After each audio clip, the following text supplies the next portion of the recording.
Welcome to Analyst Talk with Jason Elder. It's like coffee with an analyst, or it could be whiskey with an analyst reading a spreadsheet, linking crime events, identifying a series, and getting the latest scoop on association news and training. So please don't beat that analyst and join us as we define the law enforcement analysis profession one episode at a time.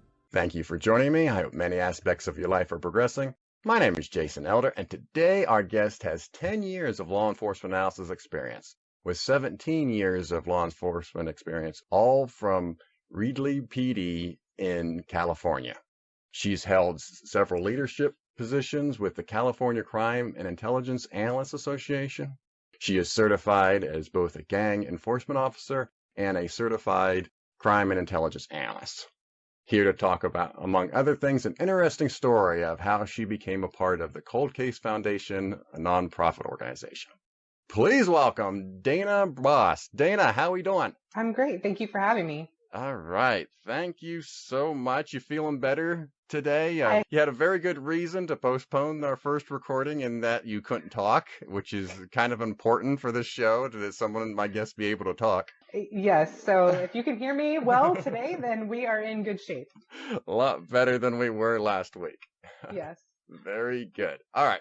So how did you discover the law enforcement analysis profession? Funny story. I had no idea what crime analysis was, and my chief came up with this brilliant idea that our agency needed an analyst. So I was just dropped into this position and had to kind of figure it out as I went. So it's fun.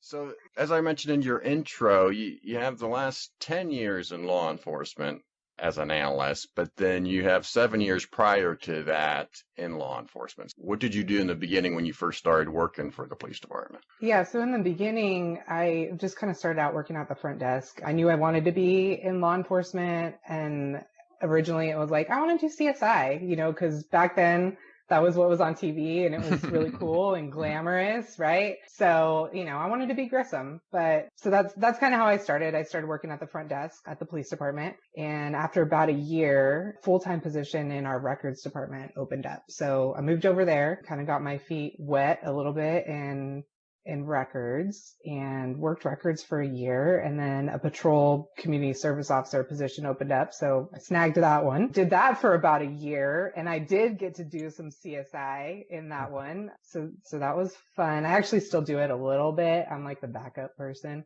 but did that. And then I went into the property and evidence room and did property and evidence for a year and a half maybe. And then I went to the police academy. Okay. And and then I went back out on the street as a patrol CSO, and then crime analysis landed in my lap. And so here I am 10 years later as an analyst. Okay. So are you still sworn? I'm not sworn. I actually never went into the sworn side of things, but I've done pretty much everything else at our department except dispatch. Oh, okay.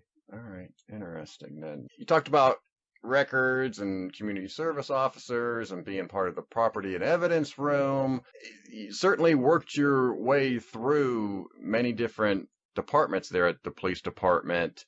And I'm curious to know, what did you learn at those stops that helped you be a good analyst? So as far as in records, I did a lot of our gang stuff. And during that time, we were actually in the process of getting a gang injunction against our Norteño gang here in town. And so being in records during that time and compiling all of that information is actually kind of an analytical function. I gathered all of that we have MAGIC in Fresno County, which is the multi-agency gang enforcement consortium. So all of the agencies in Fresno County are kind of a part of it. So MAGIC kind of headed that up. And so I helped them with that and getting all those cases together and validating the gang members and who we were going to serve with this injunction. So that was super helpful. I knew pretty much all of our gang members in town who our major players were, which is really helpful for our cases now, even though those guys they're pretty old at this point, like old for a gang member, right? They're kind of old now because they're all in their late 20s and early 30s, but we were dealing with them back when they were juveniles. So that was helpful in the records aspect of it, because I learned how to kind of research things and gather that information. And then as far as being out on patrol, that helped me in definitely knowing the different locations in the city, knowing where things were at, knowing different gang territories, that stuff that I think sometimes analysts can miss out on if they're not really familiar with their cities. And so I know like Annie Mitchell has talked about this, go on ride-alongs with your officers, get out there and kind of see what your city or your jurisdiction looks like so that you can use that when you're doing your analysis. So those things were definitely helpful. And then I will say for going to the academy, even though I never became an officer, just being in the academy and learning like the elements for our crimes in California, because I know they're going to be different throughout all the states, but knowing that, knowing the elements of the crime and being able to now have those conversations with detectives and like, hey, I think maybe we can charge this person with this because this is what I'm seeing when I'm reading the report. That has all been super helpful for me and being in those different positions in the department.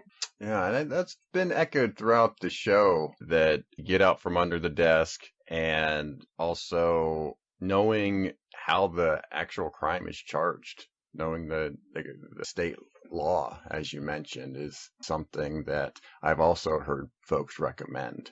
And I can talk from experience. When I started as an analyst, I was not only new as an analyst, new to the department, I was new to the city. I just moved to Baltimore 3 months before. So it was definitely a steep hill for me to climb to get acclimated to everything. Yeah, and I'll echo that as well. I'm not from this area. I actually grew up in like San Jose, which is a completely different part of the state. And I moved here to go to school. So this city, I had no idea. Like I didn't live here. I lived in Fresno at the time. I didn't know anything about it. So definitely going on ride-alongs or even being on patrol as a CSO was helpful for me because, like I said, you definitely get an idea of the territory when you do that. So I'm not familiar with Reedley in general.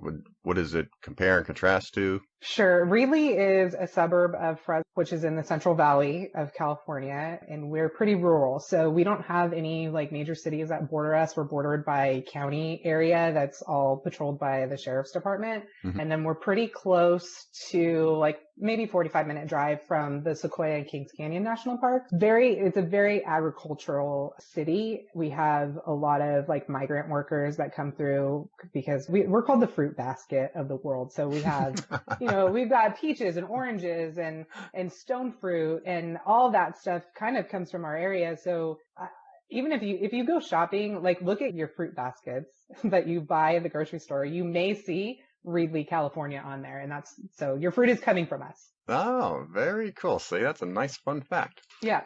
So then in terms of the police department, then what are some of the major issues that they're trying to resolve? Gangs and catalytic converters, which I think is plaguing the entire nation at this point, right? Yeah, that's when the prices go up, that's what happens. Yeah. So I find that interesting. You described it as a agricultural city, a rural city, and yet your main issue is gangs. Yeah, we have a pretty big Hispanic population here, and I'm not saying anything against Hispanics. They're super hard workers and they're great.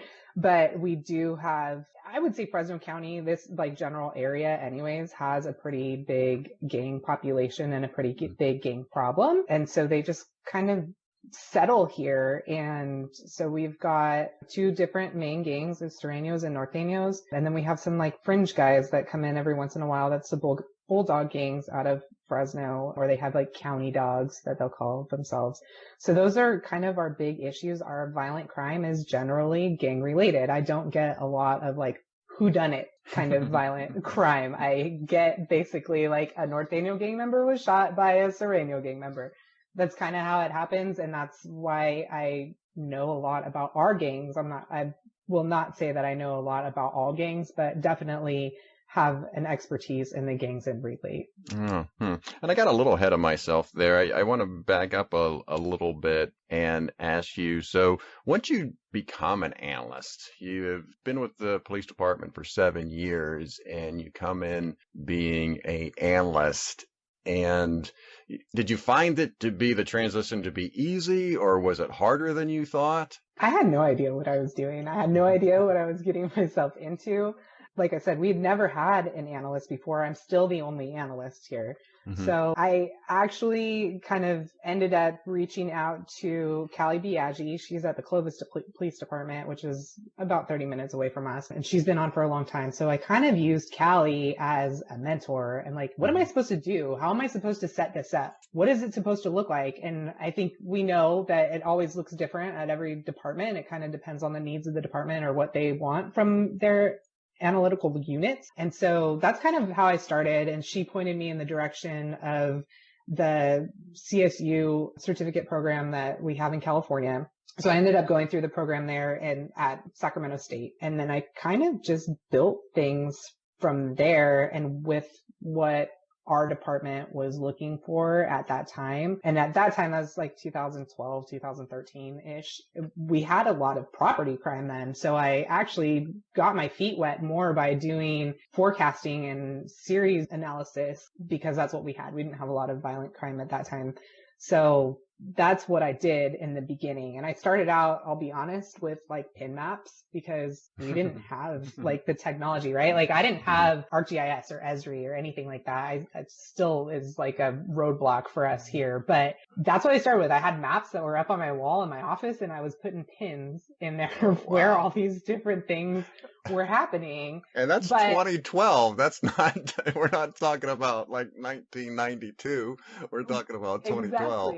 Exactly. But like everybody starts somewhere, right? Yeah, so that like, that's where we started. And I progressed like pretty quickly after that and going the CSU program and figured out how to do things a little bit differently. And then it was growing pains for the department too, right? Like our sergeants didn't know what crime analysis was. They didn't know how they're supposed to use an analyst. But luckily I had some really good supervisors that were they would question me, but then they would be like, okay, well, you're the one that knows, so we're going to roll with it. And we had some really good successes just doing that with some of our like residential burglary series that we had ended up with like in custodies and stopping those. So in progress, which was nice, which means that, I forecasted it right. So like those were pretty cool little early successes and having people jump on board and actually like kind of get behind it.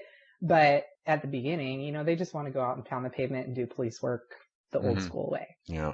So when you look back, you've been doing it for 10 years. Is there a particular issue that you resolved or maybe something you're the most proud of in how you've built this crime analysis function at the department? Yeah, I'm really proud of the way that it's evolved. And I don't want to say that I don't do it anymore, but we don't have a lot of series. So I don't do a lot of the forecasting stuff anymore. And I've kind of evolved it more into an intelligence. I don't want to say case support, but like that's more of what I do now. We get these big violent crimes or part one crimes basically. And that's what I focus on unless something else comes up, like we have a huge rash of catalytic converters or a huge rash of residential burglaries or something. I'm going to focus my attention on that. But generally, I'm assigned to the investigations unit. We have 2 detectives and a tobacco enforcement officer, which he does like narcotics and that kind of stuff, and an SRO that are all assigned to our unit. And I kind of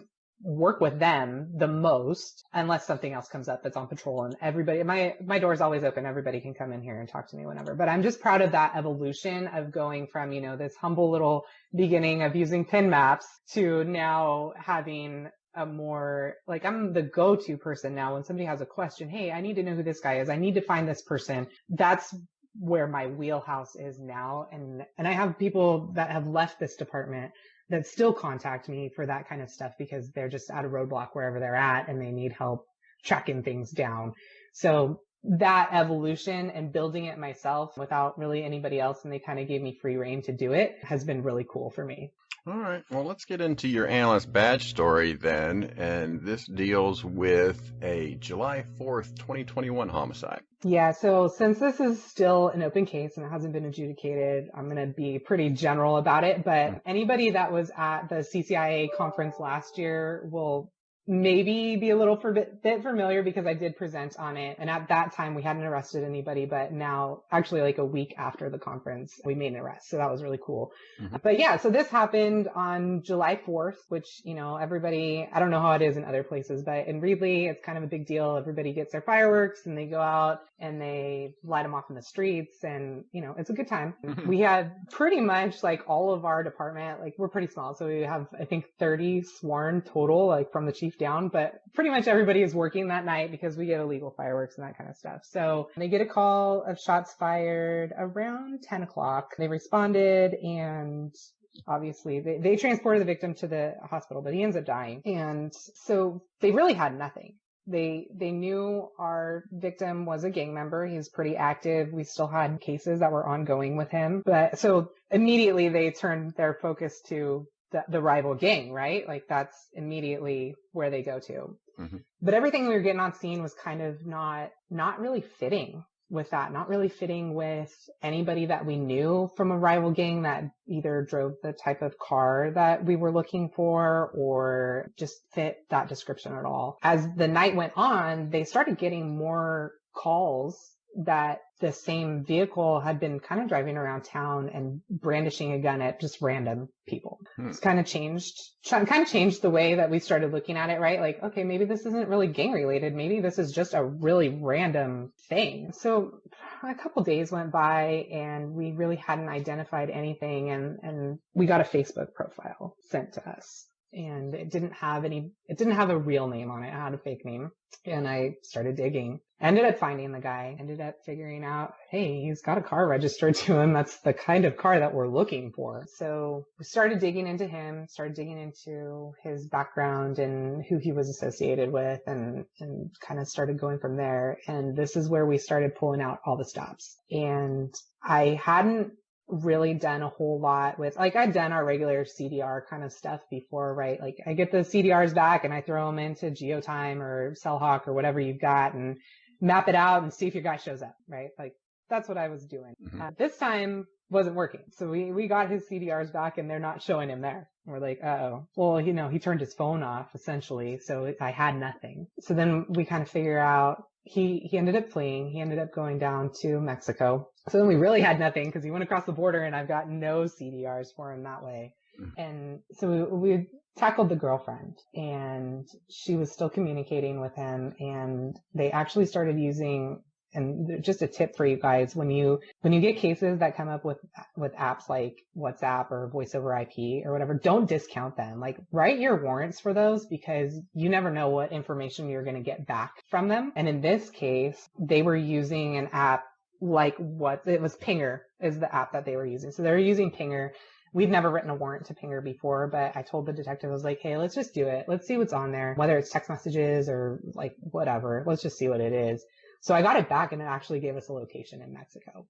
Oh, wow. Which was, yeah, it was super cool. It gave us the location in Mexico. It gave us her text messages. She had actually texted with our detective a little bit. So there were those text messages, and we ended up writing some rainy warrants for her and for him, and they got them coming back across the border. So they picked them up in San Diego. But the biggest thing that we got, the coolest thing for me was that we hadn't done before was we ended up finding his car. And it was like in the 11th hour, this car had been repossessed. It had been sent to an auction location. I had cleaned out the whole thing, and like it was ready to go to auction, and we went and snagged it. And yeah, so I bet you they weren't too happy. You know what? They were super cool. They were very, very understanding, and like we'll do whatever. They were very law enforcement friendly. So they were cool with us having the car back. So we brought it down and we contacted the California Highway Patrol because we don't have this technology ourselves, but California Highway Patrol has Burla. And so we called our guy over at CHP and said, hey, can you come down and do Burla for us? So he came and downloaded that system for us, and it was just beautiful. Like everything mapped perfectly.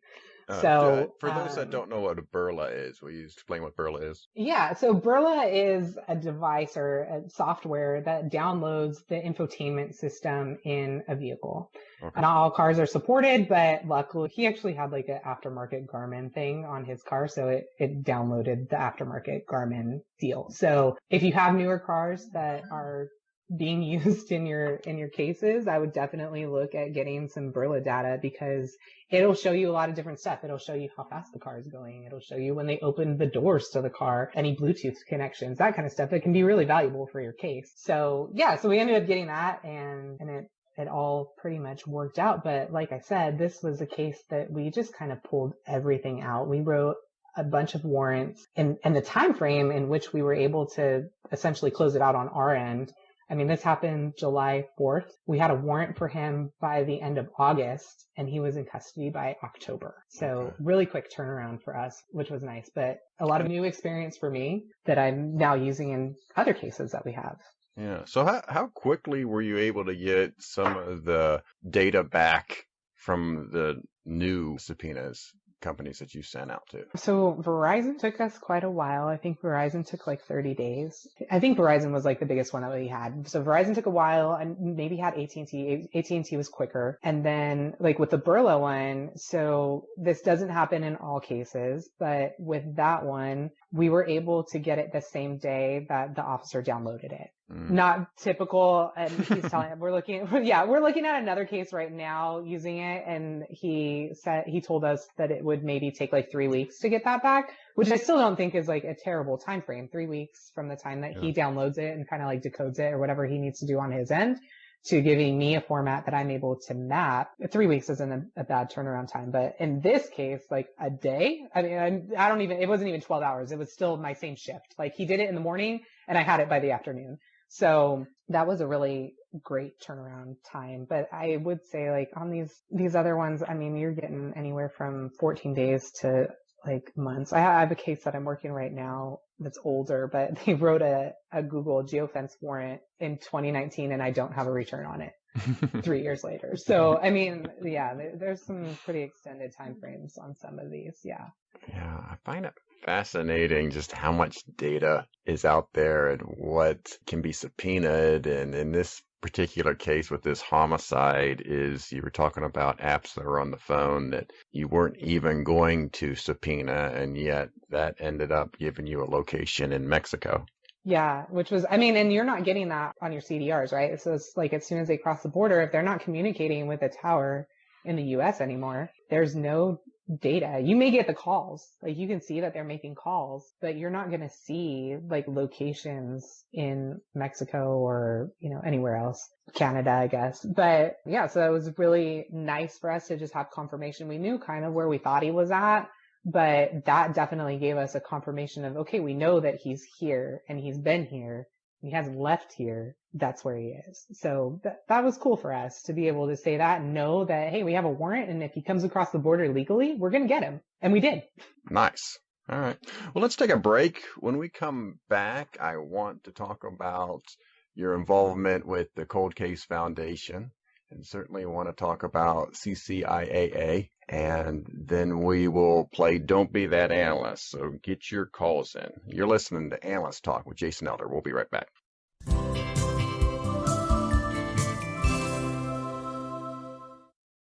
Hey, this is Dawn Reeby. I'm here with Jason Elder on Analyst Talk, and I want to share with you that there is a new book coming out for supervisors called Building a Crime Analysis Legacy.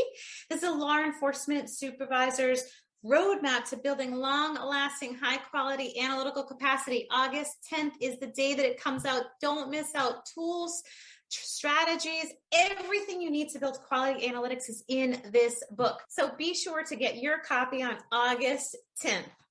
Hi, this is Dr. Carlena Orosco from the Tempe Police Department, Arizona State University. And my public service announcement is that correlation does not equal causation. If you find that certain things are occurring that may be contributing to a decrease or an increase in crime, for example, that gives an opportunity to investigate it a little bit further to see if possibly there are things contributing. But it does not mean that one thing caused the decline or the increase. It just means that there's an opportunity to explore it a little bit further.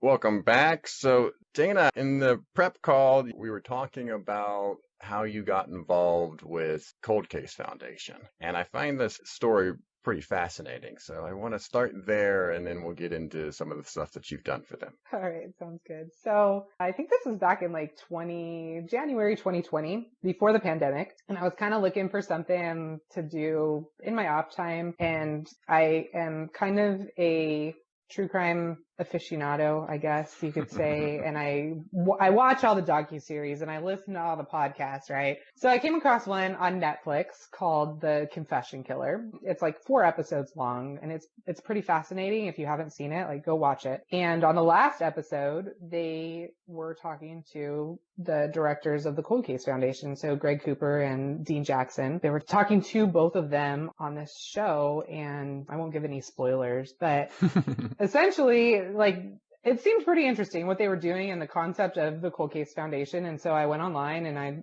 kind of checked them out, and I like did this, like cold call email to them and said like, hey, I'm an analyst. I don't know if you have a use for me or not, but if you do, I'm interested. And didn't hear anything for a good 8 months. And then I randomly got an email back from their like administrative assistant that I almost deleted because I didn't really like know who it was from. So like almost deleted it, but then I was like, wait a minute.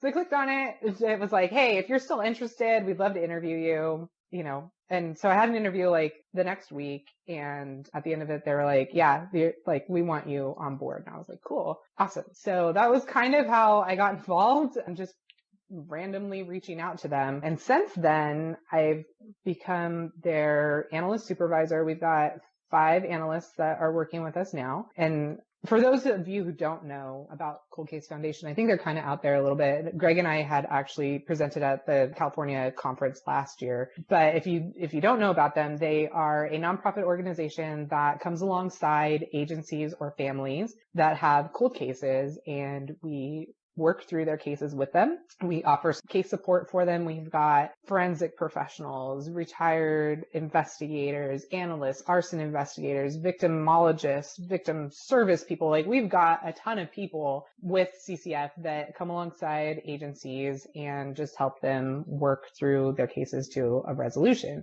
So those cases always start with an analyst. As soon as we intake a case, we get as much information as we can from the agency. So all of their reports, any interviews that they've done, jail calls, like you name it, whatever's in their case file, they send it over to us, and then it gets assigned to an analyst. And an analyst goes through the case, and we put together a document that we call the 10 filters of profiling. So, victimology, crime scene analysis, assault analysis, sexual assault, MO, criminal behavior, suspect information. We go through all of that. We break it all down, and we provide a really nice document. We present it via Zoom because we're all over the United States, present it via Zoom to the agency, and then they decide at that point what they want to do, if they want to move forward with us or if they want to take the case back and just kind of run with it at that point. So I've worked on quite a few cases with them now from all over the United States. I haven't worked a California one, but from all over the United States. And so it's a really cool program. They've kind of branched out. They've got their own podcast now. They have a training series that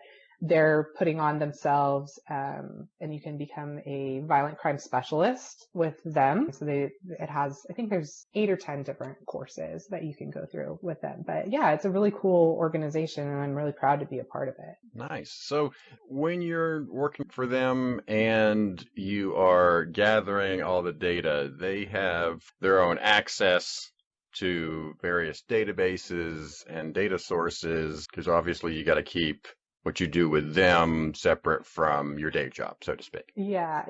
So it's kind of siloed, but mostly with them, I do like open source stuff because they don't have like the clears and those kind of TLO, that kind of stuff. Mm-hmm. So I do a lot of digging for them, but we've partnered with GeoTime. So we've got some GeoTime licenses that we're able to use I map a lot of stuff for them. So we do use GeoTime for that. And then any like cell phone stuff, obviously we can use GeoTime for, which is like a blessing because GeoTime, any software that you're going to use for that type of analysis can get expensive. And for a nonprofit, it's not really something that they can always afford to do.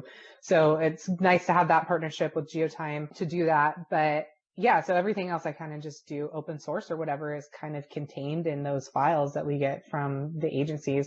We do have a working relationship with them so that then if there is something, we can always go back to the investigator and say, hey, I need some more information about this. And usually they can provide it for us. Nice. Okay. So then do you have any success stories that you like to tell with this? I have one that's just more of like I don't know if the agency has made any arrests, but definitely our analysis of the case kind of turned it in a completely different direction for them. And it was an old drive-by shooting that they had. It's a small town. Mm-hmm. So they had a drive-by and it went cold. They had nothing. And so as I was reading through the case and looking at different things, looking at their crime scene pictures, looking at their autopsy photos, and being kind of knowledgeable about gangs, I realized the victim had a tattoo that was like 100% gang related. And so I put that in my report and I said, this is probably a gang related case. Like, you need to look at the rival gang. I also thought that he was the unintended target. I think one of his friends that was with him was the actual intended target. We gave it back to the agency and it kind of blew that open for them. They had never looked at it as a gang case before. They had always just looked at it as just a random drive-by, but sitting down and looking at it and going kind of methodically through it and taking that time to look at the pictures and like tattoos and stuff really blew it open for them to be able to take it in a different direction than they had before.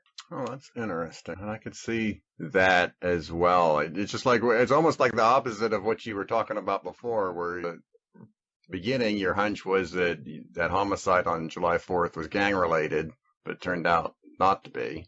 Right. And then in this case, gang wasn't even on their minds as they were analyzing this case. Right. Right. So, and I think that's the benefit of putting new eyes on something too. Even if it's in your own department, having a fresh set of eyes every once in a while, because you kind of put blinders on when you've looked at the same thing over and over again. Sometimes you don't see those little things that could break your case wide open. So having a fresh set of eyes, I think, is always a positive thing. Okay, good deal. All right. Well, let's move on. Then I want to talk about your involvement with the CCIAA, and you've been president and currently webmaster and been pretty active with them. For those that may be unfamiliar with them, how did you get involved, and what are some of the things you were able to accomplish while you were working with them? Another one of those, I got dropped into it. So California, the association is split up into different regions. So we have 6 different regions. The region that I'm in is the Central Valley, and we're pretty small. There's not a lot of analysts in the Central Valley. So we all just kind of in Central Valley take turns doing the different board positions. So I think I started with secretary with Central Valley, and then I did president. And then after that, they were like, hey, you should be on the state board. So here I am on the state board now. And so that's kind of how I got my start there. So California's board just kind of rotates positions. Like, we're not really elected. We all just kind of rotate through president, vice president, secretary. So I came in after Amy Varela was president. I took over president after her. And so for me, the biggest thing that I've been able to accomplish, or I feel like our board during that year was able to accomplish, was during the pandemic, getting a webinar series or a webinar program started for our members, which we hadn't done before. We were in 2020 and our conference got canceled because, nobody could gather, all the COVID things. And I'm like, we need to offer our members something. We need to have a way to get them some training since we're not having it. And so getting that off the ground was kind of my big accomplishment that year. And so now I think we're in our second year of doing the webinars, and our first one was with Lori Velarde, and it was well attended. And she's always super knowledgeable. If you have a chance, go see her teach, because you'll get something out of it every single time. But so Lori's was our first one, and we've just kind of been going from there and been able to offer some really good topics for our members. And we've opened them up. I throw them on the IACA forums, so everybody throughout the US can jump on there and see them too. We try to record them all. Our last one we had last week was with Matt Harris, and he did a second round of SQL for us, which is super well attended. Matt's very knowledgeable with SQL. So just having those. And then now we've built kind of a bank of webinars that people can go back and access if they need to, or they want to rewatch them or anything like that. So that's been really cool for us. Yeah, I'm actually smiling and pretty proud of myself here, because all those people that you just rattled off, I've had on the show. Nice. So let's get into some maybe advice that you have for analysts. I know there was, you've kind of sprinkled it in, but in terms of either new or experienced analysts, what advice do you have for the audience? Be humble and be teachable. There's always something to learn. You can always learn something from somebody, whether it's a brand new analyst that you're learning something from or somebody, a veteran. Just be teachable, be willing to open yourself up to some new knowledge. Don't get too comfortable because things are always changing and evolving. And if you don't continue with it, you're kind of going to get stuck in the past. All right, good deal. We're going to take some calls now. We're going to play Don't Be That Analyst. First up is Doug. Doug, what is your Don't Be That Analyst? Don't be that analyst that forgets their target audience. That's a short and sweet one. I think I've been guilty of that.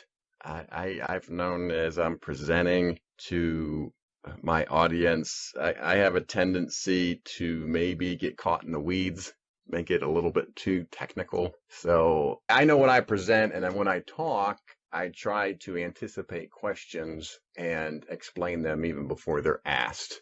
And that can definitely lead me down the road of getting too much into the weeds. Yeah, I can see that definitely. I have probably also been that analyst at some point, but yeah, definitely know your audience. Don't get too into the weeds if you're just talking to the patrol officer who just needs to know where he needs to go. He doesn't want all the technical stuff, right? Yeah.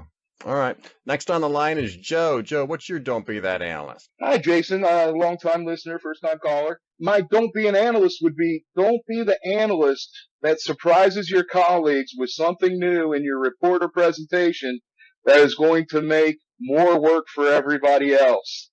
Don't add a new map or something, or don't give the heads up.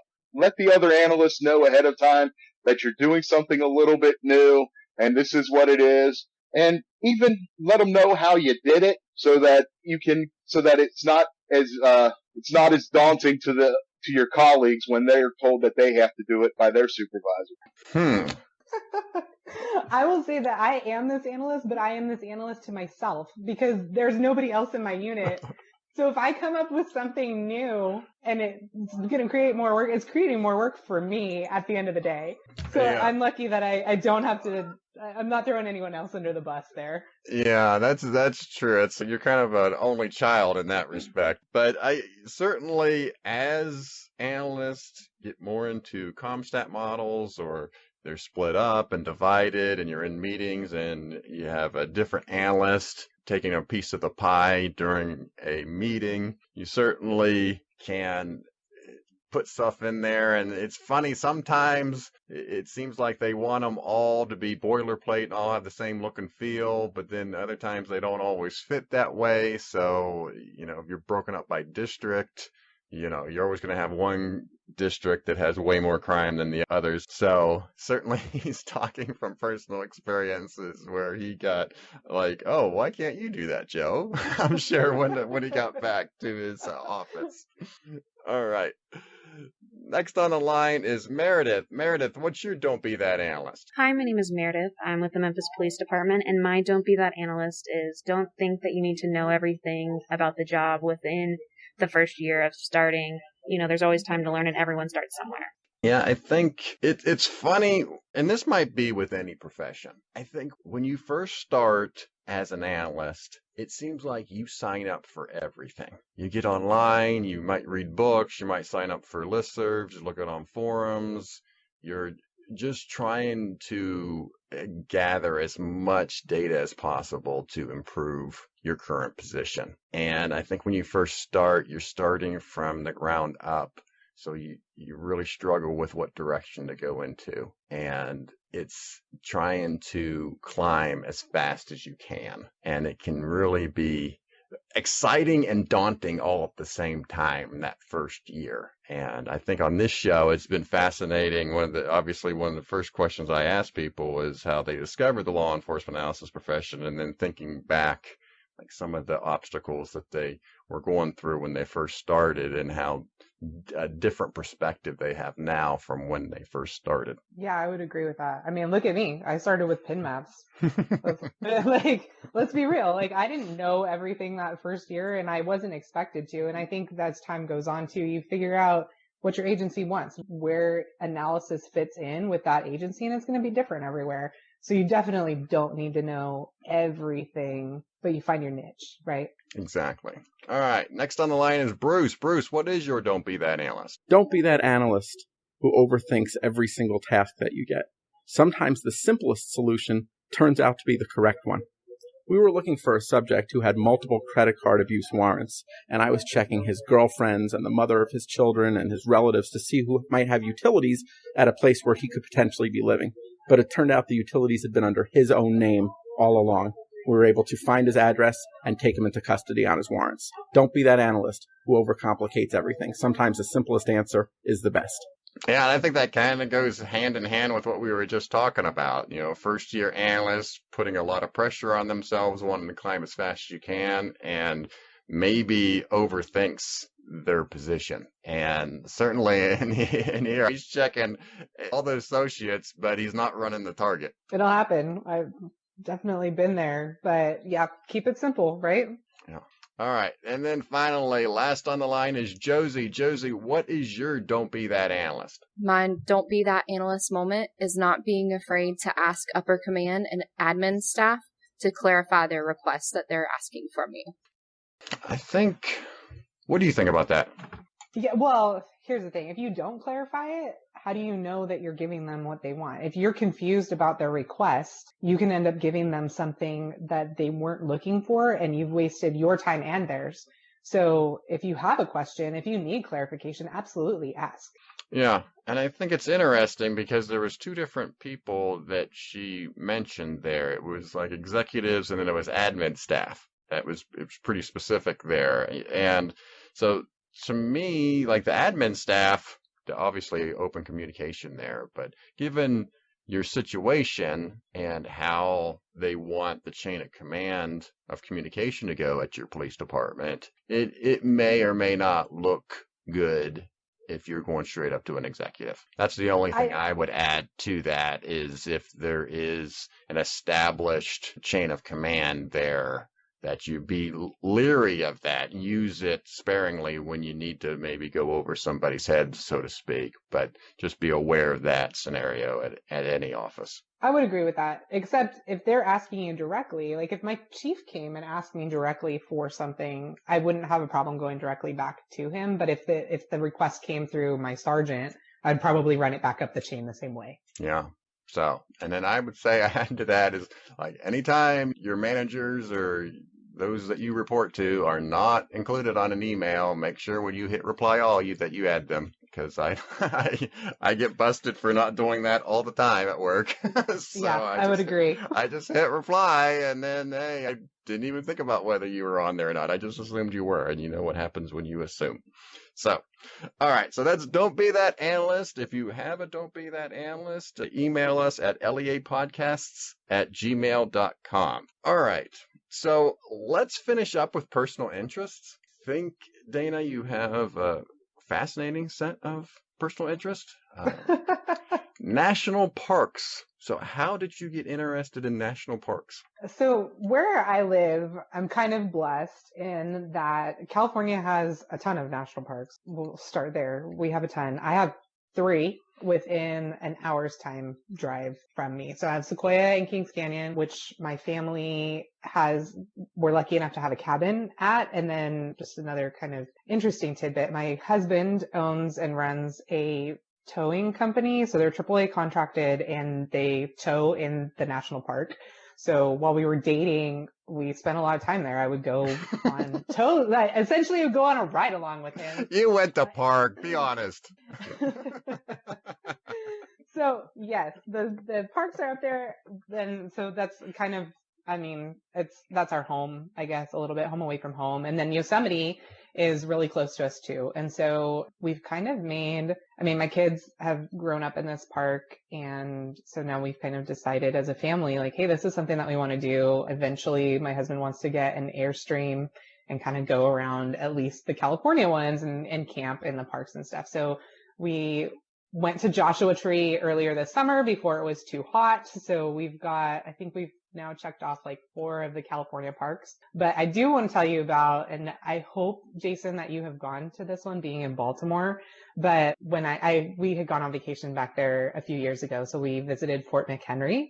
And I think that should be on everybody's bucket list. Like, every American needs to go to Fort McHenry, and you need to sit there and watch their, in the visitor center, they have like a video basically about the park. Go and sit and watch that, because for me, no spoilers, but for me, it was like the most moving national park video that I have ever watched. And it was amazing, like watching everybody that was there watching it with us. The end was the most amazing, moving thing that I've ever seen. And so, like, no spoilers, but Jason, if you haven't gone, you need to go, like, today. Yeah, I have been there. So, yes, and I agree. And I would also suggest afterwards going to Varcaro's in Little Italy in Baltimore for gelato after you're done. So, well, next time I go, I will have to try that out. I'm actually flying back there at the end of the month. I was lucky enough to get into the cast training in Quantico, so nice. I'm coming back at the end of the month, but maybe I can finagle a trip up there. Yeah, so good deal. So, do you have a targeted park next that you're going to visit? So I really want to visit the Redwoods National Park in California, but unfortunately we have like massive wildfires. That one's really far from us. So we're trying to pick things that maybe haven't been destroyed by a wildfire recently. It was really cute. I got my daughter one of those little national park passport books, like the kid version of it. She's 7. And I told her, go through the book and figure out which one you want to go to. She picks Alaska. Of all of the parks, she picks Alaska. I'm like, well, Mom and Dad will have to try and figure that one out. So I guess Alaska is now the next one for us to check off. Well, you'll be spending a decade up there going to discovering that whole area. Yeah, exactly. So, and then also personal interest, obviously, you're into true crime, which isn't a surprise given what you've told me here today. If somebody is looking to either watch a true crime documentary or movie, is there like your go-to list of maybe 1 or 2, 3 that you normally tell people? Oh my gosh, no. So I would say for me, like, if you could have a favorite serial killer, that sounds so terrible, but like, if you could have a favorite serial killer, right? Okay. So my favorite serial killer would be the Green River Killer, because I've been Washington. Gary Ridgway. He would be like my favorite serial killer, like the one that I'm probably the most knowledgeable about. If like you want to be an expert in serial killers, I guess, whatever. But yeah, so Gary Ridgway, Green River Killer, anything you can watch on him, I think is, for me anyways, was just super fascinating. Podcast wise, I have not seen any documentaries or anything on this one, but Israel Keys, and he's kind of more contemporary serial killer. He was working probably within the last 10 years. So there's a podcast on him called, I'm going to swear, so it's okay. Pardon me, because it's actually in the podcast title, but True Crime Bullshit. His entire first season is on Israel Keys, and it's very well researched, and he is absolutely fascinating. If you've never heard of Israel Keys, he basically would travel all over the United States, and he would have like kill kits buried in different places, and he would commit all these murders around the United States. So he's definitely a really fascinating person to kind of look at if that's what you're interested in. Yeah, no, the Green River, that is fascinating because he was a suspect like when it first was on, right? This goes back to like the 70s, right? Yeah, and they kind of ruled him out a little bit ish. But what I also really liked about it, I don't know, the way I'm describing it is really strange. But what I appreciated maybe was that the original detective that had started working on those cases actually became the sheriff of King County. And so he got resolution on those cases while he was still sheriff, which I think is really cool because a lot of times that doesn't happen for people. You know, they have these cases, these serial killers, or even just cold cases. There's cases that stick with you. And a lot of detectives, or maybe analysts too, retire before there's resolution to those cases. And so for him, I thought it was really neat that he started that case and then he was able to like put cuffs on the guy years later, which I'm sure was a very proud moment for him. Yeah. And watching interviews with him is really interesting too, because he speaks about it and how it affected his life. And so anyways, yeah, it's just a kind of an interesting case. Very good. All right. Well, our last segment to the show is Words to the World. And this is where I give the guests the last word. Dana, you can promote any idea that you wish. What are your words to the world? Be a team player. Always be a team player. Be a part of the team that is able to accomplish something, because at the end of the day, we're all here for the same goals, and it's easier to accomplish something as a team than by yourself. Very good. Well, I leave every guest with you've given me just enough to talk bad about you later. What? But I do appreciate you being on the show, Dana. Thank you so much, and you be safe.